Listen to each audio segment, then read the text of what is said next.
What's up, viewers? I'm doing a small vlog today on why we chose the right car and some signs, I guess, that that you indeed chose the right car. So I'd say 2 weeks ago we were detailing the car, the Focus, and I noticed that my cloth snagged on something on the body. I'm like, whatever, we just washed it, but tar or whatever. I go and pick it off and I notice that there's white paint blanketed over this. It was a fairly sticking out of the body pretty good. The cloth kept snagging on it and you couldn't pick it off. If you picked it off, you're taking paint off. So I wasn't too happy about it, that's for sure. There's only 7,000 kilometers on the car, and we got it in January. So I wasn't too happy, especially being, it already having 2 warranty claims already. One being the cluster was flickering and shutting off. No big deal, they replaced it. And the other, the PTU leak, which again, no big deal, they fixed it. But in both cases, the car was in Ford's possession for 2 or 3 business days. So now I find this body imperfection and not happy about it. Take it to Ford. They told me to go to their body shop, and I went to the body shop, took pictures, and sure enough, it was approved by warranty. There was another chip on the rear quarter under the well. You can't see it, but I felt it because I detail every little inch of this car, and I felt it, and I asked if they could replace that too, because it's a rock. It looks like a rock chip, but it looks like a rock chip that has been painted over, if you will, with the factory color. So it definitely wasn't my fiance or I's doing. So I asked him to do that. That wasn't approved, so whatever, we'll fix that.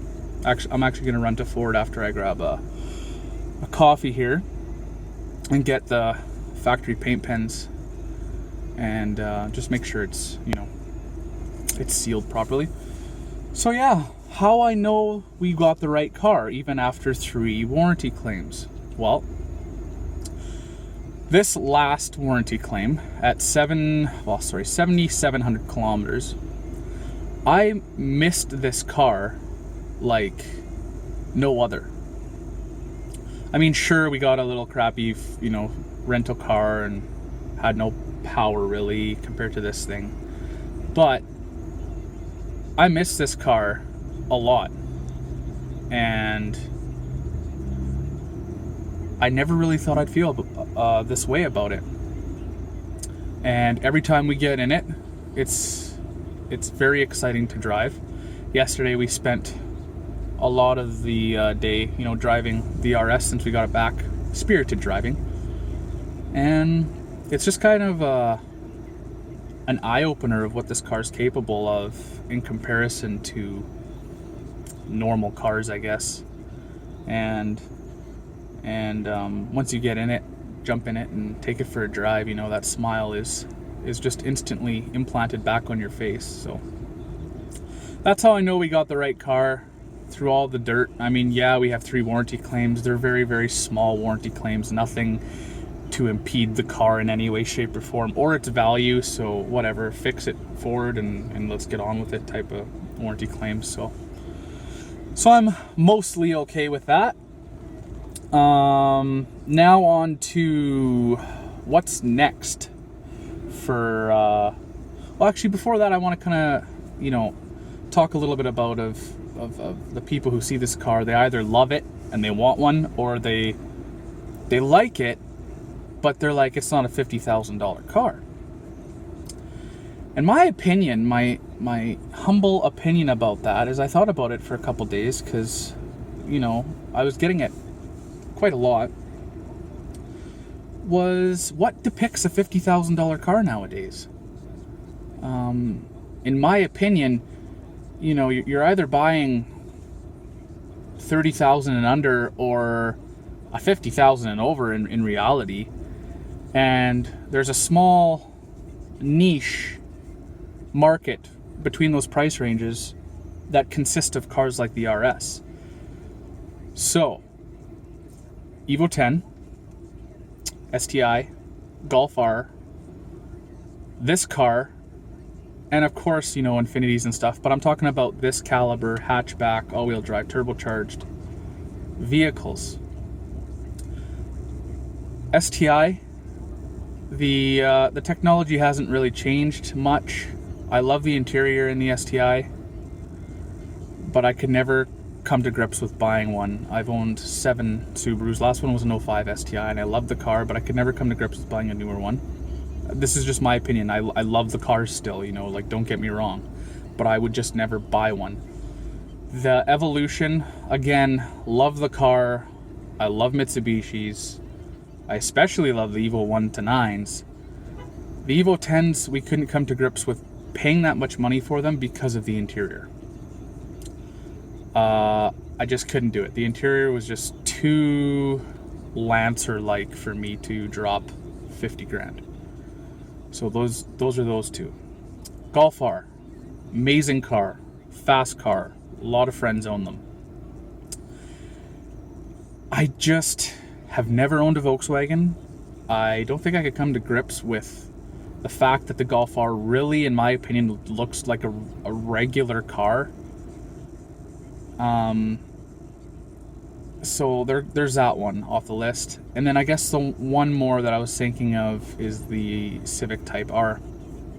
Again, good car, fast car. In my opinion, too race boy, like.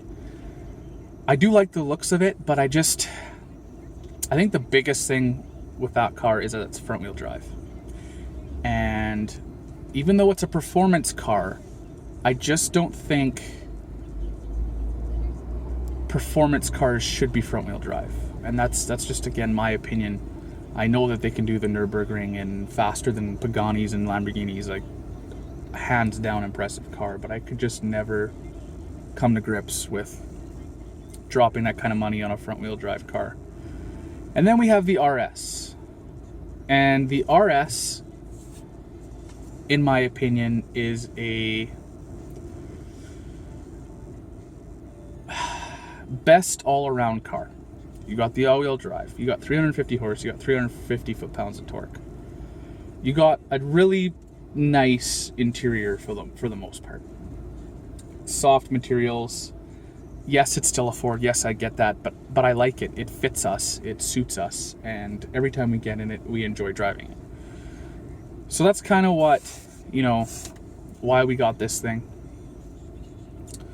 And I really, really want to start throwing mods at it. So what we're going to do is we're going to do the easiest mods that you can do on them at first.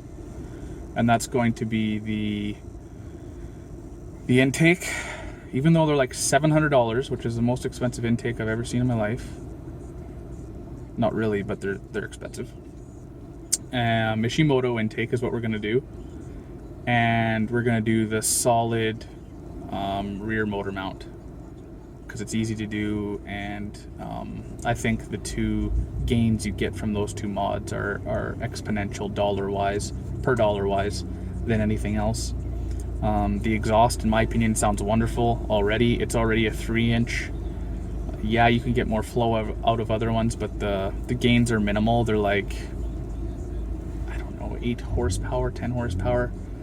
Whereas the intake's like 16 horsepower, 20 foot-pounds of torque to the wheels is what they're getting on the dynos. So I think that's our avenue for mods. We were going to buy coilovers for the Miata, or we were going to buy an intake and such for this car. And I think we're going to go buy the intake and rear motor mount for this thing.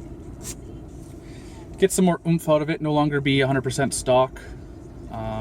We've owned the car for 6 months now, and we only have 7,700 kilometers on it, which is the lowest out of all the members I know who got their car at around the same time as us. So I'm gonna go grab my coffee from McDonald's because Tim Hortons coffee is so inconsistent and tastes like water now, in my opinion. McDonald's is way more consistent, and their lids don't leak all over our car enthusiast just cleaned interiors.